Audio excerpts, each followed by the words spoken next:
கர்த்தருக்குள் பிரியமானவர்களே, உங்கள் எல்லாரையும் இந்த காணொளி மூலமாக காலை வேளையில் சந்திக்கிறதுல மிகுந்த சந்தோஷம். இந்த ஜூன் மாதத்தை பார்க்குற பொழுது அநேகருக்கு இருக்கக்கூடிய கவலைகள், துக்கம் இல்லை தேவைகளாக எது இருக்குது அப்படின்னா, ஒரு ஜூன் மாதம் ஆரம்பிச்சிருச்சு, என் பிள்ளைங்களுக்கு ஸ்கூல் ஃபீஸ் கட்டணுமே, என் பிள்ளைங்களுக்கு காலேஜ் ஃபீஸ் கட்டணுமே, என் தேசம் இப்படியான சூழ்நிலைகளுக்குள்ளாக கடந்து போகுது, நிறைய தேவைகள் இருக்கிறது போல தோணுது. எங்கள் நாட்டை ஆளக்கூடிய பிரதம மந்திரி இதை வாங்காதீங்க, அதை வாங்காதீங்க, இதை இப்படி சேமித்து வைங்க, ஒரு அசாதாரணமான சூழ்நிலைக்குள்ளாக நம்முடைய பொருளாதாரம் போக போகுது என்று சொல்லுகிறாரே. ஏற்கனவே வருடவளும் ஒரு சுழற்சி முறையில் ஒரே தேவைகளை, ஒரே கவலைகளை, ஒரே பாரத்தை சுமந்து கொண்டு இருக்கிறோம். இந்த வருஷம் இது மிகுந்த பாரமாக இருக்கும் போல தோணுதே.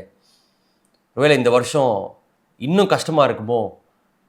கொரோனா காலத்தை, லாக்டவுன் காலத்தை, மிகுந்த கஷ்டமான பொருளாதார சூழ்நிலையை கடந்து வந்துட்டோம். இப்போ திரும்பவுமாக அதே சூழ்நிலைகளுக்குள்ளாக கடந்து போகிறது போல தோன்றுகிறதே. அது எப்படி கடந்து வருகிறது? ஆண்டவர்கிட்டருந்து எனக்கு ஒரு ஒத்தாசை வராதா? ஆண்டவரிடத்துலேருந்து என்னுடைய தேவைகளை நான் எப்படி பெற்றுக்கொள்கிறது? ஆபிரகாம் இப்படியாக சொல்லுகிறாரே, கர்த்தருடைய பர்வதத்தில் எல்லாவற்றையும் பார்த்து கொள்ளப்படும், தேவைகள் சந்திக்கப்படும்னு சொல்கிறாரே, அவரை யெகோவா ஈரே என்று அழைக்கிறாரே. என் வாழ்க்கையில் நான் யெகோவா ஈராக தேவனை ஆபிரகாமை போல பார்த்து விட முடியாதா? அதுக்கு நான் என்ன செய்யணும்? நான் ஜெபித்து பார்க்கிறேனே, தேவனிடத்தில் போராடி பார்க்கிறேன் அப்படின்னு சொல்லி யோசிச்சுட்டு இருந்தீங்கன்னா, இந்த காலை வேளையில் ஆண்டவர் உங்களிடத்தில் அவருடைய வெளிப்பாட்டை, அவருடைய ஞானத்தை, ஆலோசனையை கொடுக்க விரும்புகிறார். எப்படி தேவனிடத்திலேருந்து பெற்றுக்கொள்கிறது? நம்முடைய தேவைகள் எப்படி அசாதாரணமான இல்லை இயற்கைக்கு அப்பாற்பட்ட விதத்தில் சந்திக்கப்பட வைப்பது? தேவனிடத்திலிருந்து எப்பொழுதும் பெற்றுக்கொள்கிறது எப்படி அப்படின்றத எப்படி தெரிஞ்சு கொள்கிறது அப்படின்னு இந்த கால வேளையில் உங்களிடத்தில் ஆண்டவர் பேச விரும்புகிறார் இந்த வீடியோவின் வழியாக. வேதத்தில் எப்படி ஒரு வாசனம் சொல்லுது? யோவான் எழுதின சுவிசேஷம் 2ஆம் அதிகாரத்தில் நம்ம எல்லாருக்கும் தெரிந்தது போல கானா ஒரு கல்யாணத்தை குறித்து பேசப்பட்டதாக இருக்குது. அங்கே ஒரு தேவை ஏற்பட்டதாக இருக்குது பாருங்களேன். ஆனால் அந்த தேவையை இயேசு எப்படி அணுகினார், அந்த தேவையில் இருந்தவர்கள் எப்படி அணுகினார்கள் அப்படின்னு பார்க்கறது மூலமாக நம்மளுடைய தேவை எப்படி சந்திக்கப்படக்கூடும் என்பதை நம்ம அறிஞ்சு கொள்ள முடியும். பாருங்களேன், முதலாவதாக நம்ம தெரிந்து கொள்ள வேண்டிய விஷயம் என்ன தெரியுமா? யோவான் எழுதின சுவிசேஷம் 2ஆம் அதிகாரம் 2ஆம் வசனம் விதமாய் சொல்கிறது, இயேசுவும் அவருடைய சீஷரும் அந்த கல்யாணத்துக்கு அழைக்கப்பட்டிருந்தார்கள். இன்றைக்கு நம்முடைய வாழ்க்கையில் நமக்கு இருக்கிற தேவைகளுக்கு மத்தியிலாக இயேசுவும் அவருடைய தூதர்களும் இல்லை அவருடைய செய்கைகளும் அவருடைய அற்புதங்களும் அழைக்கப்பட்டிருக்கிறதா? நம்முடைய வாழ்க்கைக்கு நடுவிலாக தேவன் அழைக்கப்பட்டிருக்கிறாரா?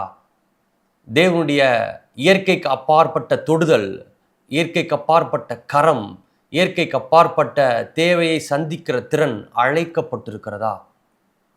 இன்றைக்கு நம்ம எதை அழைத்து கொண்டிருக்கிறோம்? பேங்க் கதவை தட்டிட்டு இருக்கிறோமா? லோன் எங்கே கிடைக்கும்? ஏதாவது ஒரு மொபைல் ஆப் எடுத்து இந்த மொபைல் ஆப்பில் எப்படியாவது கடன் வாங்கிடலாமா அப்படின்னு யோசிச்சுட்டு இருக்கிறோமா?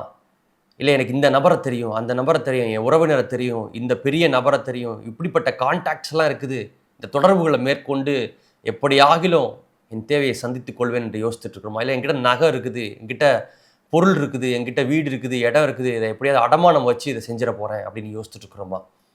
இல்லை தேவனை அழைக்க ஆயத்தமாக இருக்கிறோமா?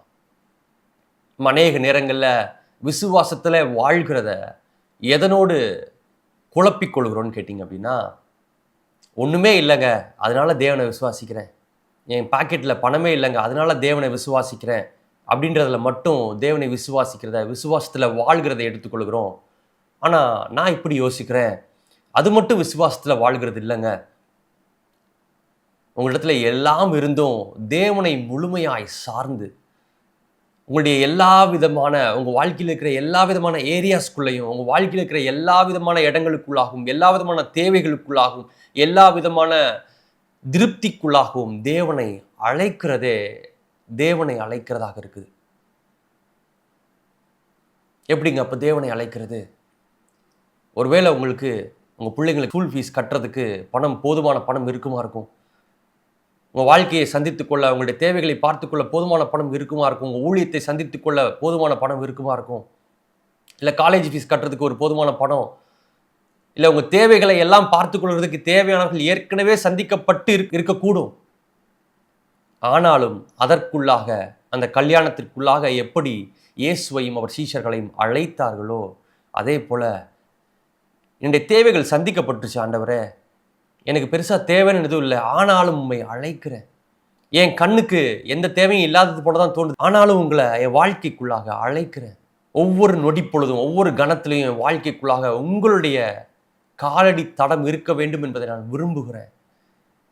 உங்களுடைய கான்ட்ரிபியூஷன் பவுல் இப்படி எழுதுறாரு, நம்ம தேவனுடைய உடன் வேலையாட்களாக இருக்கிறோமா?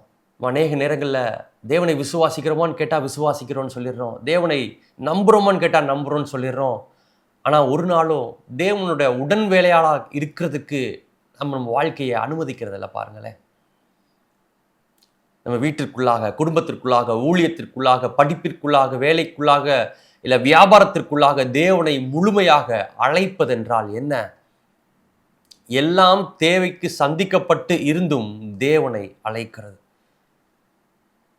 இவைகள் எல்லாவற்றிற்கும் மேலாக நீரே சிறந்தவராயிருக்கிறீர், நீரே பெரியவராயிருக்கிறீர்.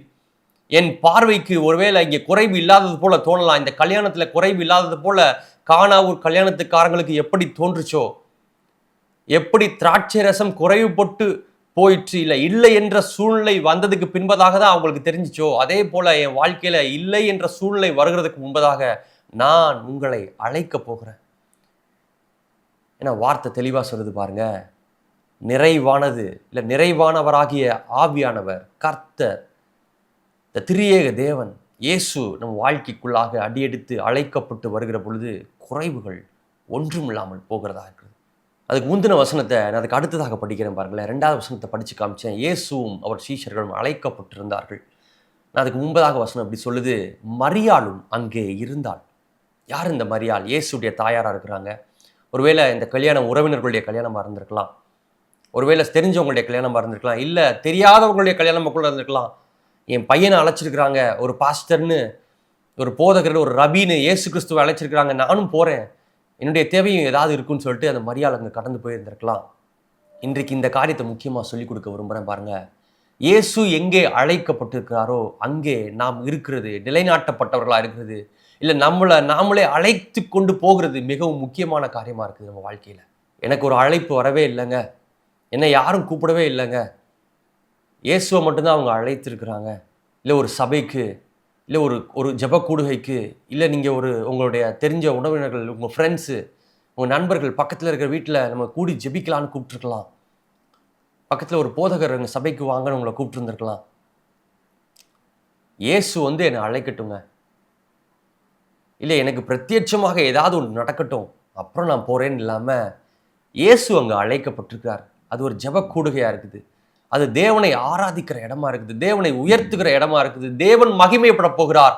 அந்த இடத்துக்கு நான் அழைக்கப்பட்டிருந்தாலும் படாவிட்டாலும் அந்த அபிஷேகத்தை பார்த்து உங்களை நீங்களே அழைப்பித்து கொள்ளுகிற ஒரு சிந்தை, நோக்கம் நம்ம வாழ்க்கையில் வேண்டியதாக இருக்குது. பாருங்களேன், இங்கே மரியாள் அங்கே இருக்க வேண்டிய தேவையே இல்லை. பாருங்க, கானாவூர்காரர்கள் ஒரு கல்யாணத்தை நிறைவேற்றுக்கிறாங்க, இயேசு அழைக்கப்பட்டிருக்கிறார், சீஷர்கள் அழைக்கப்பட்டிருக்கிறாங்க, மரியாள் அழைக்கப்பட்டதாக எங்கேயுமே குறிப்பிடப்படவில்லை சுவிசேஷத்தில், இல்லை வசனத்தில். ஆனால் மரியாளும் அங்கே இருந்தாள். நீங்கள் எடுத்து வாசித்து பார்க்குறப்போ எப்படி சொல்லுது, யோவான் சுவிசேஷம் 2ஆம் அதிகாரம் 2ஆம் வசனத்தை தான் இயேசு அழைக்கப்பட்டது வருது. ஆனால் முதல் வசனத்திலே எப்படி சொல்லுது, மரியாளும் அங்கே இருந்தாள். இயேசு அழைக்கப்படுகிறதுக்கு முன்பதாகவே இயேசு இங்கே அழைக்கப்பட போகிறார், இயேசு இங்கே தொழுது கொள்ளப்பட போகிறார், இயேசு இங்கே ஆராதிக்கப்பட போகிறார், இயேசு இங்கே உயர்த்தப்பட போகிறார், இயேசு இங்கே பெருமைப்படுத்தப்பட போகிறார், இயேசு இங்கே கனப்படுத்தப்பட போகிறார். அங்கே நான் இருக்க வேண்டும். நம்முடைய சிந்தைகள் எப்பொழுது அந்த விதமாக மாறுகிறதோ அடுத்து நடக்கக்கூடிய காரியங்கள் எப்படி சொல்றேன் பாருங்களேன்.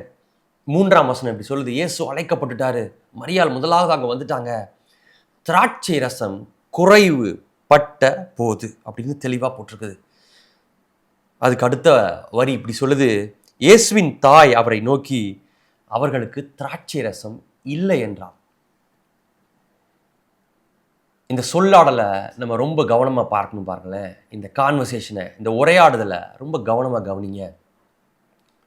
அது தெளிவாக சொல்லுது, திராட்சை ரசம் குறைவு பட்ட போது, குறைவு தான் பட்டிருக்குது. ஆனால் மரியாள் இங்கே சொல்கிறாங்க, திராட்சை ரசம் அவர்களுக்கு இல்லை. எங்கள் குடும்பத்தில் எப்படி ஒரு வழக்கம் இருக்குது பாருங்கள், எப்பொழுதெல்லாம் எங்கள் வீட்டுக்கு தேவையான கிராசரிஸு பொருட்களை, தேவையான சமைக்க தேவையான பொருட்களை வாங்கணுமோ, அப்போ என் ஒய்ஃப் வந்து எங்கிட்ட இப்படி சொல்லுவாங்க, என் மனைவி எங்கிட்ட இப்படி சொல்லுவாங்க, இப்போ பருப்பு இல்லைப்பா, அரிசி இல்லைப்பா அப்படின்னு சொல்லப்போ, அப்போ நான் சொல்லுவேன், இல்லைம்மா, தேவன் நமக்கு எல்லாவற்றையும் கொடுத்துருக்கிறாரு. அதை இல்லை என்று சொல்லாமல் நம்ம எப்படி அதை சொல்லி பழக்கப்படுத்தி கொள்ளணும் அப்படின்னா, அரிசி நமக்கு தேவைப்படுது, பருப்பு நம்மளுக்கு தேவைப்படுது, எண்ணெய் நம்மளுக்கு தேவைப்படுது. இங்கே மரியாளும் அப்படிப்பட்ட ஒரு தவறை செய்கிறாங்க பாருங்க. திராட்சை ரசம் குறைவுபட்ட போது திராட்சை ரசம் இல்லை என்று வந்து சொல்லுறாங்க. நான் என் வாழ்க்கையில் ஆச்சரியப்பட்டிருக்கிறேன் இந்த வசனத்தை படிக்கிற பொழுது. என்ன இப்படி போட்டிருக்குது பாருங்களேன். மரியாள் வந்து சொல்கிறாங்க, அவங்களுக்கு திராட்சை ரசம் இல்லை, குறைவுபட தொடங்கிருச்சுன்னு சொல்கிறாங்க. இயேசுடைய தாயாராக இருக்கிறாங்க மரியாள். அவங்கள பார்த்து இப்படி சொல்கிறாரு, ஸ்திரீயே உனக்கும் எனக்கும் என்ன, என் வேலை இன்னும் வரவில்லை அப்படின்னு சொல்கிறாங்க. எப்படி ஒரு தாயாரை பார்த்து, அம்மாவை பார்த்து ஸ்திரீயேன்னு சொல்ல முடியும்? உனக்கும் எனக்கும் என்ன அப்படின்னா என்ன அர்த்தம், என்ன புரிஞ்சிக்க முடியுது? உனக்கும் எனக்கும் சம்மந்தமே இல்லைன்ற மாதிரி புரிஞ்சிக்க முடியுதா இல்லையா? அது எவ்வளோ வருந்தத்தக்க வார்த்தையாக இருந்திருக்கும் மரியாளுக்கு. என்ன நம்ம மகன் இப்படி சொல்லிட்டாரே, இவர் ரொம்ப மதிக்கப்படத்தக்க போதகராக இந்த ஊருக்கு நடுவில் இருக்கிறாரு, மிகப்பெரிய ரபியாக இருக்கிறாரு, எல்லாரும் ஒரு இடத்துல தேடி வராங்க, இங்கே மிகப்பெரிய கூட்டம் இருக்குது, உறவினர்கள் இருக்கலாம், நண்பர்கள் இருக்கலாம், இல்லை இயேசுடைய சீஷர்கள் இருக்காங்க, அவங்க குடும்பத்தார் இருக்கிறாங்க, ஊரார் இருக்காங்க, இவங்க எல்லாருக்கும் மத்தியில் ஸ்திரீயேன்னு சொல்லிட்டாரே, உனக்கு எனக்கு ஒன்றும் இல்லைன்னு சொல்லிட்டாரே அப்படின்னு சொல்லி ஒருவேளை வருத்தப்பட்டிருக்கலாம். ஆனால் அவங்க அப்படிப்பட்ட வருத்தத்தை படலை. ஏன்னா இயேசு இது ஒரு தனிநபர் சார்ந்த கடிந்து கொள்ளுதலாய் வைக்காமல், அவர் இது ஒரு மனப்பாங்கை உடையவர்கள், இல்லை இந்த மாதிரி சிந்தனை ஓட்டத்தை உடையவர்களை அட்ரஸ் பண்ணுறதுக்கு, அவங்கள குறித்து பேசுறதுக்கு, அவங்களுக்கு சொல்லி கொடுக்கறதுக்கு, இப்படி பேசக்கூடாதுப்பா, இல்லைன்னு சொல்லக்கூடாது, தேவைப்படுதுன்னு தான் சொல்லணும். தேவனிடத்தில் வருகிற பொழுது உனக்கு இல்லை என்ற வார்த்தை இல்லை. எப்பொழுதும் இப்படி வார்த்தை சொல்லுது பாருங்க வசனம், அவரிடத்தில் இருக்கிற வாக்கு தத்தங்கள் எல்லாம் ஆம் என்றும் ஆமேன் என்றும் இருக்கிறதா. அவரிடத்துல இல்லை என்கிற வார்த்தை இல்லை. இன்னொரு வார்த்தை இப்படி சொல்லுது, தம்மிடத்துல வருகிறவர்களை அவர் புறம்பே தள்ளார், தம்மிடத்துல கேட்கிற யாவர்களுக்கும் அவர் சம்பூர்ணமாய் கொடுக்குறாராம். கொஞ்சமா கொடுக்குறது இல்லையாங்க, தேவைக்கு என்ன தேவையோ அதை கொடுக்கறது இல்லையா, தேவையிலும் பார்க்கிலும் அதிகமாய், சம்பூர்ணமாய், திருப்தியாய், அமுக்கி குலுங்கி சரிந்து விழத்தக்கதாக. நீங்க வேதம் முழுவதும் இதை பார்க்க முடியும். ஆண்டவரிடத்துல யாரெல்லாம் தேவை என்று போய் நின்றார்களோ அவர்கள் எல்லோரும் திருப்தியாக்கப்பட்டார்கள், சம்பூர்ணமாக்கப்பட்டார்கள். இதுதான் வேதம் நமக்கு கற்றுக் கொடுக்கிறதா இருக்குது. இங்க மரியாள் வந்து இப்படி சொல்றாங்க, குறைவுபடதான் தொடங்கி இருக்கு, நான் இல்லை என்று சொல்லுகிறேன். உடனே இயேசு சொல்றாரு, ஸ்திரீயே உனக்கும் எனக்கும் என்ன. அப்ப இது மரியாளை பார்த்து இவர் கடிந்து கொள்ளல, மரியாளுக்கு இதை சொல்லிக் கொடுக்கலன்னா யாருக்கு இதை சொல்லிக் கொடுத்தாரு அப்படின்னா, அவர் ஒரு ஜெண்டரை காமனா அட்ரஸ் பண்றாரு பாருங்க. ஒருவேளை இல்லை என்கிற சிந்தனையோடு நீங்க இருக்கிறீங்களா? குறைவுதான் பட தொடங்கி இருக்கு, அதுக்குள்ளாகவே ஐயோ போச்சு, எல்லாம் இழந்து போகிறேன், எல்லாவற்றையும் விட்டுவிட போகிறேன், எனக்கு இதுக்கப்புறம் யார் இருக்கிறா? ஒருவேளை உங்க வாழ்க்கையில் நீங்க இழப்பை சந்திச்சு கொண்டு இருக்கலாம், உங்களுக்கு பிரியமானவர்களை இழந்து போயிருக்கலாம். நான் ஆண்டவர் சொல்றாரு, இல்லப்பா, நீங்க குறைவுபட தொடங்குற பொழுதே நீங்கள் இழந்து விட்டதாக நினைத்து கொண்டிருக்கிறீங்க. உங்களை பார்த்து இந்த வார்த்தை ஆண்டவர் சொல்றாரு, ஸ்திரீயே இல்லை என்று நீங்க சொல்வானேன், குறைவுபடதான தொடங்கி இருக்கிறது. இயேசு அழைக்கப்பட்டிருக்கிறாரே, இங்க இயேசு உங்கள் உடன் இருக்கிறாரே, தேவன் உங்கள் உடன் இருக்கிறாரே, உங்கள் தேவைகளை சந்தித்துக் கொள்ளத்தக்கதாக, உங்களை திருப்தியாக்கத்தக்கதாக, சம்பூர்ணமாய் உங்களை மாற்றத்தக்கதாக இயேசு அழைக்கப்பட்டிருக்கிறாரே, அங்கே இருக்கிறாரே. அவருடைய கண்களும் அவருடைய காதுகளும் அங்கே தானே இருக்குது. உங்கள் தேவைகளை, உங்கள் கவலைகளை பார்க்க கூடாதபடிக்கு அவர் குருடரா இல்லையே. பவுல் விதமாக எழுதுகிறார் அவருடைய நிருபத்தில், நம்மளுடைய மீறுதல்களை, நம்மளுடைய கஷ்டங்களை குறித்து பரிதவிக்க கூடாத பிரதான ஆசாரியர் நமக்கு உண்டாயிராமல் எல்லா விதத்திலும் நம்மை போலவே சோதிக்கப்பட்டாராம். அப்படின்னா என்னங்க அர்த்தம்? உங்களுடைய கவலைகள், உங்கள் பிள்ளைங்களுக்கு நீங்கள் ஃபீஸ் கட்ட முடியாமல் தவிக்கிற தவிப்பு அவருக்கு தெரியும். அவரும் அவ்விதமாக கடந்து போயிருக்கிறார், இவர் சுமந்து தீர்த்திருக்கிறார். அவருடைய தரித்திரத்தினாலேயே நம் ஐஸ்வர்யவர்களாய் மாற்றியிருக்கிறார். உங்கள் வாழ்க்கையில் உங்களுக்கு பிரியமானவர்களை வியாதியினால் இழந்து போயிருக்கிறீங்களா? அவர் அவருடைய தழும்புகளால் நம்மை குணமாக்கி இருக்கிறார். அவர் அதை சுமந்து தீர்த்திருக்கிறார். அவர் அவ்விதமாக அந்த பாதைகளிலே கடந்து போயிருக்கிறார். உங்களுடைய என்னுடைய வேதனை அவருக்கு தெரிந்ததாக இருக்கிறது. அவர் எல்லா விதத்திலும் நம்மை போல சோதிக்கப்பட்டவராக இருக்கிறார். எல்லா விதத்திலும் நம்முடைய பாடுகளை, நம்முடைய நிந்தனைகளை, நம்முடைய ஜேர்னி, நம்முடைய பாதைகளை அவர் கடந்து போனவராக இருக்கிறார். அவருக்கு எல்லாம் தெரியுங்க. அடுத்த வார்த்தை இப்படி சொல்றாரு பாருங்க, உனக்கும் எனக்கும் என்ன, என் வேலை இன்னும் வரவில்லை அப்படின்னா என்ன அர்த்தம்? குறைவுபட தொடங்கி இருக்கு தம்பி, குறைவுபட தொடங்கி இருக்கு தங்கச்சி. அதுக்குள்ள இல்லைன்னு சொல்லாத. இல்லைன்ற நிலைமை வர்றப்போ தேவனுடைய அசாதாரணமான இயற்கைக்கு அப்பாற்பட்ட தொடுதல், தேவனுடைய கரம் உள்ள வருகிறத பார்ப்பீங்க. ஒரு கீழ்காற்று அடிக்கப்படுகிறதை பார்ப்பீங்க. காடைகள் கொண்டு வரப்படுகிறதை பார்ப்பீங்க. இயற்கைக்கு அப்பாற்பட்ட முறையிலே சுகம் கொண்டு வரப்படுகிறதை பார்ப்பீர்கள். இயற்கைக்கு அப்பாற்பட்ட முறையிலே தேவைகள் சந்திக்கப்படுகிறதை பார்ப்பீர்கள். உஷ்ணம் வருவதை நீங்கள் காண்பதில்லை. உங்கள் தேசம் எப்படிப்பட்ட அசாதாரணமான சூழ்நிலைகளுக்குள்ளாக கடந்து போய் கொண்டிருந்தாலும், நம்முடைய தேசம், நம்முடைய பொருளாதாரம், நம்முடைய தேசத்தின் பொருளாதாரம் எப்படிப்பட்ட அசாதாரணமான சூழ்நிலைகளுக்குள்ளாக இருந்தாலும் அது நம்மை பாதிப்பது இல்லை. நம்முடைய வாக்குத்தத்தம் என்ன?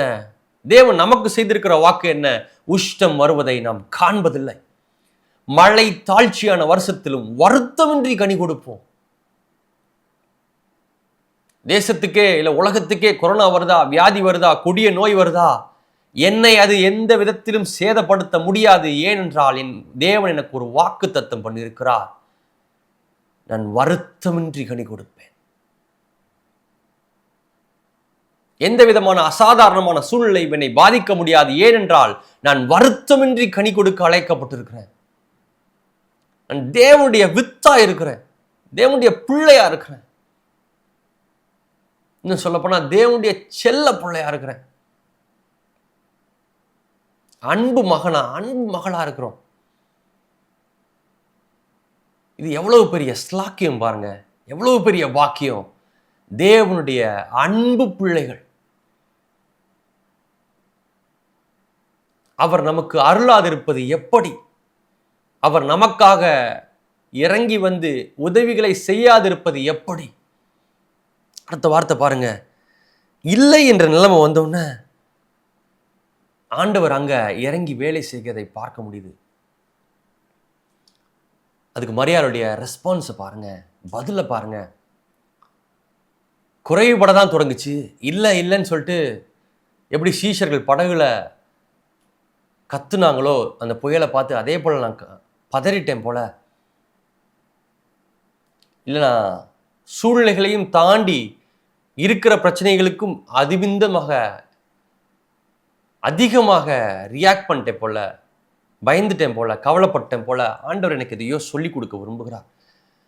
இயேசு கிறிஸ்து என் மகனாக மட்டும் இல்லாமல் ஒரு போதகராக இருந்து, தேவனுடைய குமாரனாக இருந்து எனக்கு எதையோ சொல்லிக் கொடுக்க விரும்புகிறார் அப்படின்னு சொல்லிட்டு மரியாள் இப்படி ஒரு வார்த்தையை சொல்றாங்க வேலைக்காரர்களை பார்த்து.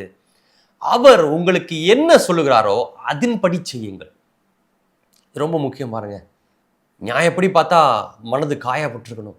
ஒரு தாய் என்றும் பாராமல் என்னை இப்படி பேசிட்டாரே, என்னை கடிந்து கொண்டுட்டாரே, எல்லாருக்கும் முன்பாக அவமானப்படுத்திட்டாரே, என்னை திருத்துறதா இருந்தாலும் கடிந்து கொள்கிறதா இருந்தாலும் தனியாக கூட்டு போய் கடிந்து கொண்டிருக்கலாமே, இப்படி எல்லாருக்கும் முன்பதாக வச்சு சொல்லிட்டாரே. ஆனால் இயேசு கிறிஸ்துவுடைய நோக்கம் அவங்களுக்கு புரிந்ததாக இருந்துச்சு. இவர் எனக்கு மட்டும் இதை சொல்லிக் கொடுக்க விரும்பவில்லை, இதை பார்க்கிற எல்லாருக்கும் அவர் சொல்லிக் கொடுக்க விரும்புகிறா இருக்கிறார். நான் குறைவுபட போகிற பொழுதே ரொம்ப பயப்பட தேவையில்லை. ஏனென்றால் தேவைகளை சந்திக்கிறவர் என் வாழ்க்கைக்குள்ளாக அழைக்கப்பட்டிருக்கிற பொழுது நான் எதை குறித்தும் கலங்க தேவையில்லை. இல்லை என்கிற நிலைமை வருகிறதுக்கு முன்பதாக அவர் செயலாற்ற துவங்குவார்.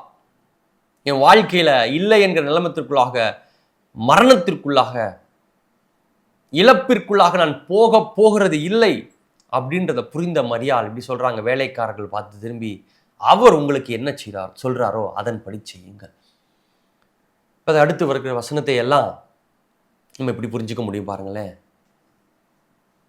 அவர் திரும்பி அங்கே பார்க்குறாரு, அங்கே இருக்கிற என்ன இருக்குதுன்னு பார்க்குறாரு.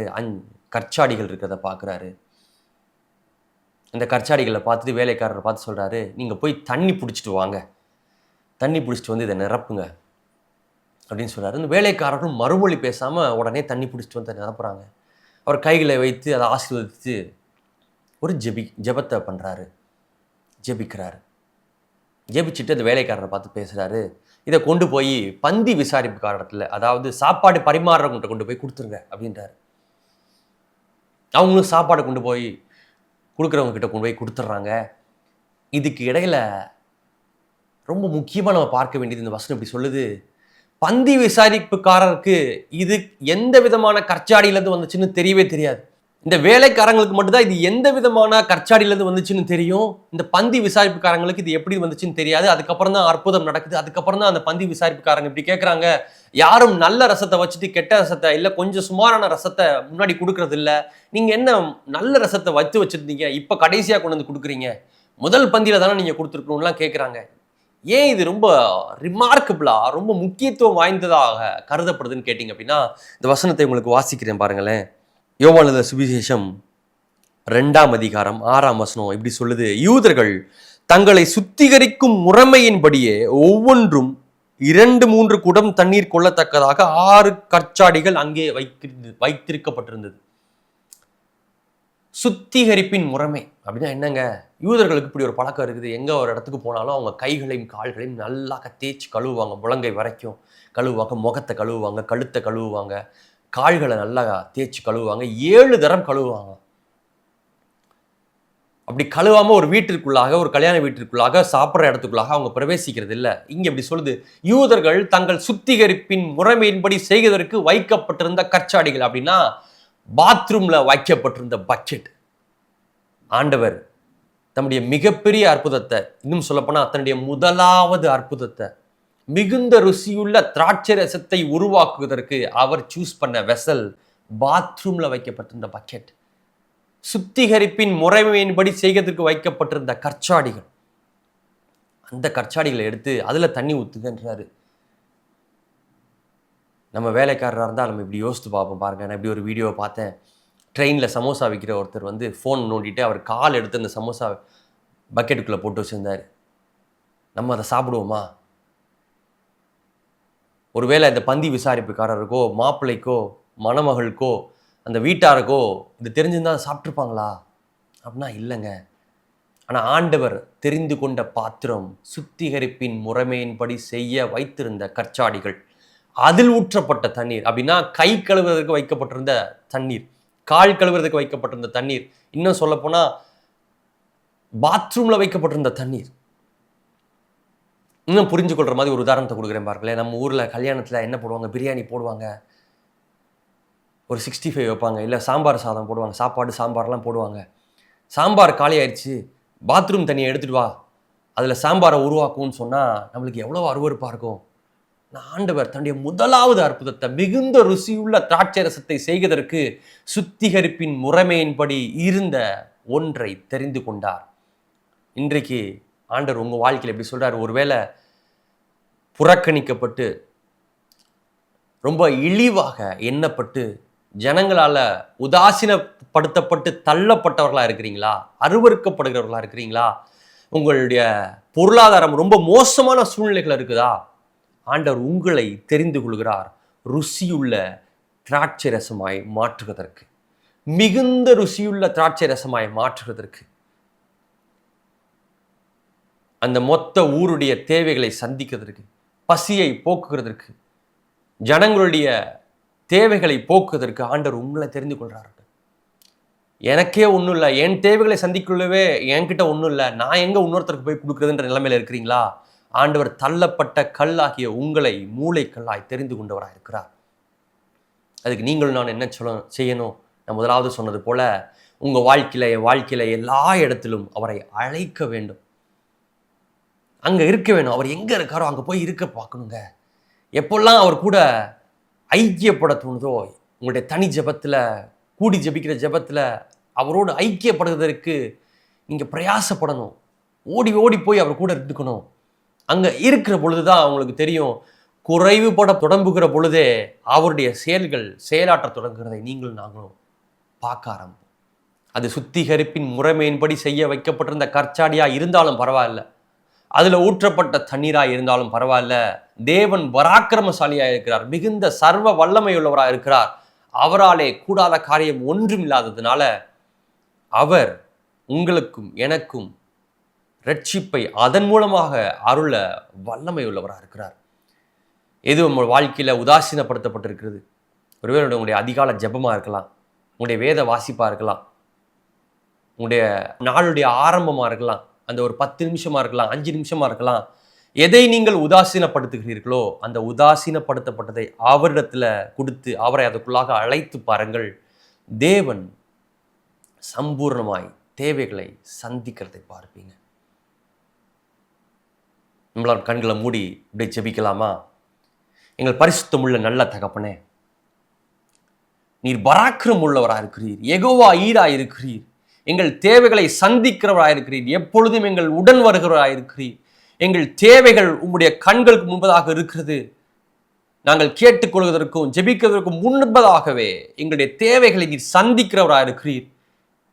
எப்படிப்பட்ட அசாதாரணமான சூழ்நிலைகளுக்கு நடுவாகவும் தேவனுடைய கரம் எங்களுக்கு கூட நின்று உடன் நின்று எங்களை இரட்சிக்க வல்லமையுள்ளதா இருக்கிறது என்பதை நாங்கள் விசுவாசிக்கிறோம், நம்புகிறோம், அதை நாங்கள் பார்த்து இருக்கிறோம். தகப்பனே, இந்த கால வேளையில தேவையோடு இதை பார்த்து கொண்டிருக்கிற ஒவ்வொருவருக்கும் மேலாக தீர்க்க தரிசனமாக, வாக்கு தத்தமாக, பிரகடனமாக இந்த வார்த்தையை பேசுகிறேன். யெகோவா ஈரால் உங்கள் தேவைகள் சந்திக்கப்படும். யெகோவா ஈரால் உங்களுடைய தேவைகள் சந்திக்கப்படும். தேவன் அதிசயமாய் அற்புதமாய் உங்களுடைய என்னுடைய தேவைகளை சந்திப்பார். இயேசுவின் நாமத்தில் ஜெபிக்கிறோம் எங்கள் நல்ல தகப்பனே, ஆமென். கிறிஸ்து இயேசுவின் நாமத்தினாலே உங்களை வாழ்த்துகிறேன். பாஸ்டருடைய மெசேஜ் ஆசீர்வாதமாக இருந்திருக்குங்கிறதை நான் விசுவாசிக்கிறேன். உங்களுடைய ஆராதனையில் நீங்கள் பங்கு கொள்ள விரும்பினால் பெருங்குடியில் இருக்கிற பாரத் தாஸ் மெட்ரிகுலேஷன் ஸ்கூலில் ஞாயிறு தோறும் மாலை 6 மணிக்கு எங்களுடைய ஆராதனை நடைபெறுகிறது. கலந்து கொள்ளுங்கள்.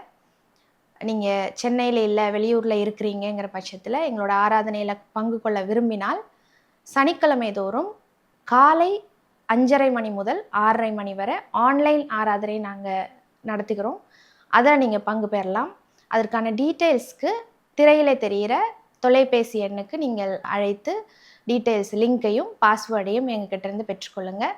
ஜாயின் பண்ணுங்கள், உங்களுக்கு ஆசீர்வாதமாக இருக்கும். எங்களுடைய ஊழியத்தை தாங்க விரும்பினால் அதே தொலைபேசி எண்ணுக்கு தொடர்பு கொண்டு அதுக்கான டீட்டெயில்ஸை பெற்றுக்கொள்ளலாம். God bless you. House of Glory Church, மகிமையின் வீடு, திருச்சபை.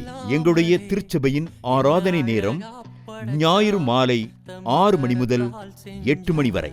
எங்களுடைய விலாசம் Bharat Das matriculation higher secondary school, Perungudi, OMR road, near world trade centre, 600096. உங்கள் ஜெப உதவிக்கு எங்களுடைய இமெயில் விலாசம் christcafterministries@gmail.com. மொபைல் எண்கள் 8056057849 மற்றும் 8124625313.